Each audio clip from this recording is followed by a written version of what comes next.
ठीक। मैं आज पौराणिक नदी गोमती उद्गम स्थल के इस तीर्थ स्थल पर मौजूद हूँ और ये नदी अपने उद्गम पीलीभीत से माधोटांडा की फुलर झील से उद्गमित होकर लखनऊ के लिए बढ़ती है, जो डाउन स्ट्रीम में होती हुई लखनऊ, जौनपुर, बनारस में ये पहुँचती हुई गाजीपुर में गंगा में विलीन हो जाती है।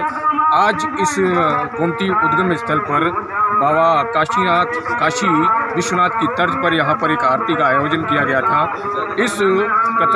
इस आरती को जो आयोजन किया गया था वो जिलाधिकारी पीलीभीत के लोकप्रिय जिलाधिकारी पुलकित खरे के दिशा निर्देशन में किया गया था और इस सारे कार्यक्रम की जो जिम्मेदारी यहाँ पर दी गई थी अमरिया के उप जिलाधिकारी चंद्रभान सिंह जी को दी गई थी। वो यहाँ पर नोडल अधिकारी रहे। आज हम उनसे बात करते हैं। माननीय सर, क्या प्रोग्राम आज यहाँ पर हुआ, क्या आयोजन हुआ, इसके बारे में थोड़ी सी जानकारी। माननीय जिलाधिकारी महोदय हमारे जब से पीलीभीत में आए हैं तो उनकी प्रबल इच्छा थी कि गोमती उद्गम स्थल को सुंदर बनाया जाए, पर्यटक स्थल के रूप में विकसित किया जाए, क्योंकि पौराणिक नदी भी है। माननीय मुख्यमंत्री जी का भी हमारे उद्देश्य है कि गोमती नदी को साफ सफाई करके इसे पुनः जीवन प्रदान किया जाए। उसी के क्रम में जिलाधिकारी द्वारा मुझे निर्देशित किया गया था, तो हम लोग यहाँ कई डिपार्टमेंट से कोऑर्डिनेट करके काम कराए हैं। हमारे जो गोमती उद्गम स्थल माधोटांडा में है, यहाँ की प्रधान श्रीमती किरण सिंह, उनके पति श्री योगेश्वर सिंह जी और स्थानीय नागरिक जो सम्राट नागरिक थे, उनके सहयोग से पूरनपुर के काफ़ी लोगों ने यहाँ के जो विद्युतीकरण है, सजावट है, फव्वारा है, जो फाउंटेन का निर्माण किया गया है, सब लोगों के सहयोग से किया गया है। सब लोगों ने अच्छा सहयोग किया है, जिससे इस नदी का जीर्णोद्धार भी हुआ है, सफाई का कार्य भी हुआ है और साथ साथ सुंदरीकरण भी हुआ है। क्या भविष्य में ऐसी कोई योजना है इसको पर्यटन के रूप में विकसित किया जाएगा, या सैलानी और श्रद्धालु यहाँ पर जब आएँ तो उनको रुकने के लिए और ठहरने के लिए या कोई अन्य जो उनके लिए सुविधाएं मिल सकें, जिससे कि पर्यटकों के लिए खासतौर से ये होता है कि उनके लिए सुविधाएं मिलती रहें तो वो पर्यटन स्थल उसके लिए आकर्षित करता है। क्या ऐसी कोई योजना आपकी है? जिलाधिकारी महोदय का निर्देश था कि यहाँ रहने की भी व्यवस्था की जाए, फास्ट फूड की भी व्यवस्था की जाए। तो उस क्रम में रॉयल किंगडम जो पीलीभीत की शान है, उनके द्वारा यहाँ पर कैफ़े खोला गया है, रॉयल किंगडम कैफ़े। साथ में जो हमारे अर्थ होम के ऑनर हैं, उनके द्वारा भी ट्री हट का निर्माण किया गया है। 3 हट हैं हमारे पास जो बहुत ही खूबसूरत है और वहाँ पर रुकने की पूरी व्यवस्था है। पीलीभीत में गोमती उद्गम स्थल के इस पर्यटन स्थल पर अब ठहरने के लिए लजीज व्यंजन भी आपको मिलेगा और ठहरने के लिए आपको सुख सुविधा भी मिलेगी। इसके लिए यहाँ पर रॉयल किंगडम रिसॉर्ट की तरफ से एक ट्रैवल कैफ़े की स्थापना की गई है और अर्थ होम स्टे की दिव्या जी की तरफ से यहाँ पर ठहरने की हट्स बनाई गई हैं। आज हम फिर पुनः से एक बार उनसे पूछना चाहते हैं एसडीएम साहब से, क्या पर्यटकों के लिए यहाँ पर सुरक्षा की दृष्टि से कोई और कार्य भी किए जाएंगे? हाँ, सुरक्षा के दृष्टिकोण से हमारे 2 होमगार्ड रहते हैं, लगातार 6 लोगों की ड्यूटी रहती है। साथ में 112 नंबर का भी पॉइंट यहाँ पर दिया गया है जिलाधिकारी महोदय के निर्देश पर। तो रहने की सुरक्षा के दृष्टिगत यहाँ पुलिस फोर्स तैनात कर दिया गया है। नदी जो अविरल धारा में बह रही है, लगातार डाउन स्ट्रीम की तरफ बढ़ रही है, उसके लिए भी कोई प्रयास किए जाएंगे? हाँ, ये बहुत अच्छा आपने पूछा प्रश्न। इसमें काफ़ी गंदगी थी, तो हम लोगों ने पंपिंग सेट लगा करके 10-12 दिन लगातार पानी निकाला। करीब 6 फीट पानी था, जब घटते 3 फीट बचा। 3 फीट के बाद पानी घटना बंद हो गया था। दिन भर में जितना हम लोग लिफ्ट करके पानी निकालते थे तो लगभग पूरे नदी में 6 से 8 इंच पानी बढ़ जाता था रात में 12 घंटे में। तो उससे उम्मीद की किरण जगी कि यहाँ पर पानी है और आर्टिफिशियल वेल है, अगर उनको अच्छी तरह सफाई कर दिया जाए तो निश्चित रूप से यहाँ से जलधारा का प्रभाव हो जाएगा।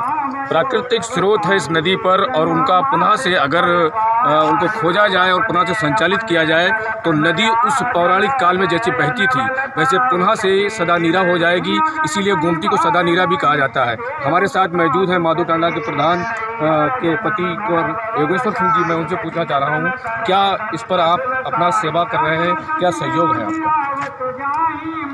हम लोग पहले से भी इस पुरीत कार्य में लगे रहे, परंतु जब हमारे माननीय एसडीएम साहब सन 18 में अक्टूबर में यहाँ से ज्वाइन किया था, उसके बाद उनके दिशा निर्देश में उनके जो प्रोग्राम बनाते थे, हम लोग उनके साथ कंधा से कंधा मिलाकर रात दिन चलते थे और उनके सपनों जो उन्होंने देखे थे, उनके सपनों को आज साकार हुआ है।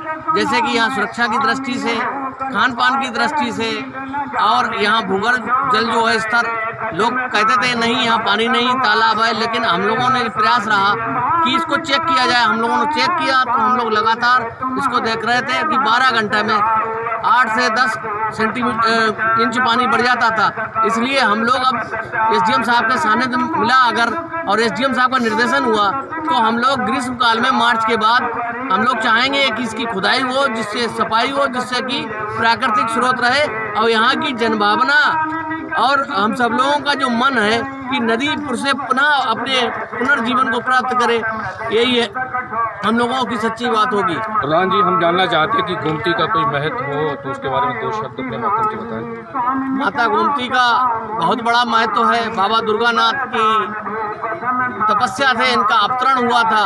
इनके अमावस्या को नहाने से सारे पाप धुल जाते हैं और यहाँ तक कि भगवान श्री राम ने जब रावण का वध किया था तो ब्रह्म दोष से मुक्त होने के लिए इन्हें स्नान किया था, जिससे वो पाप से आवृत हुए थे। और हम लोग चाहते हैं कि इसको हम अपने क्षेत्रवासियों से भी इसका सहयोग चाहते हैं, ये प्रतिज्ञा चाहते हैं कि सब लोग इतना सहयोग करें कि पुरानी जो परंपरा छोड़कर प्लास्टिक है, खंडित मूर्तियां हैं, कैलेंडर हैं, भस्म है, कृपया करके इसको ना डालें और नदी के पुनर्जीवन में सहयोग दें। यही आप लोगों की सच्ची आस्था होगी नदी के प्रति। अगर आप गोमती मैया पे आस्था रखते हैं तो कृपया आज प्रतिज्ञा लें और इन सब पुरानी परंपराओं से अपने के लिए विकृत करें। और हम लोगों का प्रयास होगा, एक हम लोग अलग कुंड बनवाएंगे, उस कुंड में आप अपनी भस्म वगैरह करिए, जो नित्य प्रति उसकी सफाई होगी और सीढ़ियों के लिए कर्म कांड के लिए अलग स्थान बनाया जाएगा। धन्यवाद। ये कृषि की तपस्या और ये नदी न तो हिमालय से निकली है न हिमालय पर्वत की धारा से निकली है। ये कृषि की तपस्या से इस नदी का उद्गम हुआ है और रामचरितमानस में तुलसीदास जी ने इसका बालकांड में जिक्र किया है कि ये धेनुमती के रूप में भी इसको माना है और भगवान राम ने इस नदी पर अपने धनुष को धोया था और नैमिष में 88,000 ऋषि मुनियों ने इस पर तपस्या की थी और ये मनु की तपस्थली रही। मनु और शत्रुपा ने भगवान राम को अपनी मनोकामना में माना था और यहाँ पर वेद व्यास ने इसी नदी के तट पर महाभारत की रचना की थी। घर घर में आयोजित होने वाली सत्यनारायण की कथा का भी आयोजन गोमती नदी के ही तट पर हुआ। ऐसी महान पवित्र पौराणिक ऐतिहासिक महत्व वाली इस नदी का उद्गम स्थल चौहों ओर विकसित हो रहा है। पर्यटक माँ गोमती नदी के इस पवित्र उद्गम स्थल पर मैं मौजूद हूँ और ये जो पथवे है जहाँ चारों ओर आपको दिखाई दे रही है लाइटिंग लगी हुई, ये समाज सेवियों के द्वारा लगाई गई ये लाइटिंग है।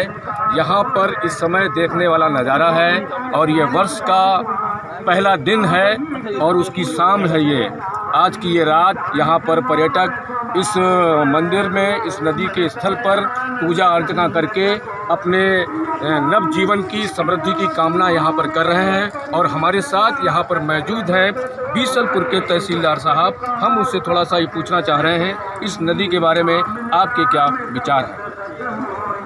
धन्यवाद। देखिए, वर्तमान जो परिदृश्य है वो सब जगह नदियों को पुनर्जीवित करने का प्रयास पूरे देश में चल रहा है। इसके तहत अलग अलग जगहों पर अलग अलग नदियों पर लोगों के सामूहिक सहयोग एवं प्रयास से नदियों को पुनर्जीवित किया जा रहा है। इसे गोमती नदी को पुनर्जीवित करने का प्रयास कहा जा सकता है। यहाँ से प्रारंभ होती हुई नदी अगर उद्गम स्थल पर पानी भर जाएगा तो और यहाँ से प्रवाह चालू हो जाएगा तो आगे नदी पुनर्जीवित हो जाएगी। लखनऊ में या उसके आसपास तो नदी चौड़ी और मजबूत दिखाई देती है, परंतु अभी पीलीभीत में इस नदी का प्रवाह कम है।